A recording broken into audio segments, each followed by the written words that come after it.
જ્યાંથી આ ઉમેદવાર લડીને આવ્યા છે એ કતારગામ મત વિસ્તારની અંદર 58,000 લોકોએ મત આપ્યા હતા. કતારગામમાં ક્યારે કોઈના દુઃખના કામમાં ગ્યાસ ખરા?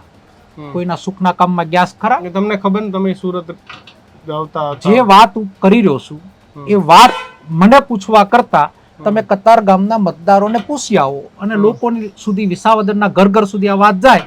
એનો ન્યૂઝ રૂમ પોતે પણ એનો પત્રકારપણું જે નિભાવી રહ્યા છે એની શાખ વધારવા માટે એકવાર કતારગામમાં ખતરો કરી આવે એટલે તમને તમારો જવાબ મળી જશે.